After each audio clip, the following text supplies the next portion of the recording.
Knipe. I'm currently a dual enrolled student at the Valencia Osceola College campus. Did you know that every single day you could be ingesting small traces of deadly chemicals created in a laboratory? First and foremost, does anybody know what GMO stands for? All right. GMO stands for Genetically Modified Organism. This is where the company Monsanto alters an organism's way of producing fruits or vegetables and injecting Roundup in order to have less dead crops and much larger yield. Now this might sound like a good thing, but it is actually very bad. For anybody eating the fruits or vegetables, and every time you eat it, you're exposing yourself to potentially fatal effects of GMO. The purpose of my speech today is to persuade you to change your eating habits and eat solely organic foods until there's a better alternative. It's just now time. Alright. The three main ideas I'll be going over today are the new studies linking GMO to cancer, liver, and kidney damage, GMO food making us obese, and GMO being linked to autism.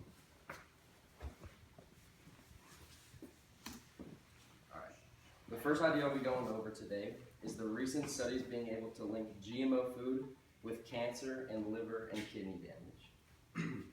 In November 2013, the Journal of Food and Chemical Toxicology published a paper titled Long-Term Toxicity of Roundup Herbicide. This was the first controlled experiment that examined the effects of GMO corn treated with Roundup herbicide. The study had found severe liver and kidney damage as well as hormonal disturbances in the rats fed with GMO corn. The results also indicated high rates of large tumors within the GMO group.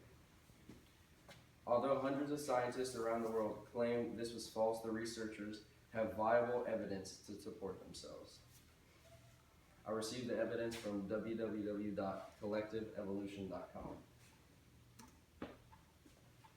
My next one I'll be discussing today is GMO making us obese. As a part of a long-term project studying the health effects of GMO foods, researchers from Norway fed food containing GMO corn to one group of rats and food containing non-GMO corn to another group of rats. Over the course of 90 days, the rats on the GMO corn diet grew fatter and ate more food than the rats on the non-GMO diet. The researchers had also noticed that the rats got fatter when they ate fish that had been on corn GMO diet. Although some scientists believe the results to be inaccurate, the researchers duplicated the experiment only to find the same results. I found this information on www.prevention.com. My next topic I will be talking about is GMO food being linked with autism.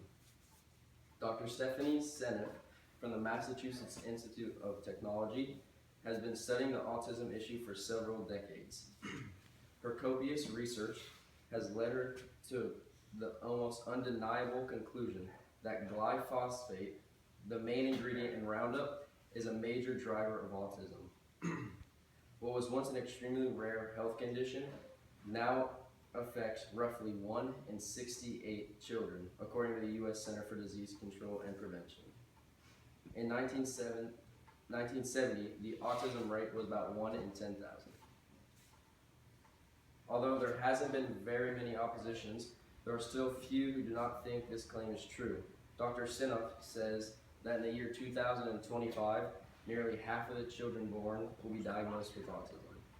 My source for this information is on www.nationalnews.com. As you can see from the facts stated, GMO food is only doing bad things to us, so switch to organic today. In conclusion, my main ideas were the new studies linking GMO to cancer, liver, and kidney damage, GMO food making us gain weight, and glyphosate being the main ingredient in Roundup and leading driver for autism. The purpose of my speech was to persuade you to change your eating habits and solely eat organic food.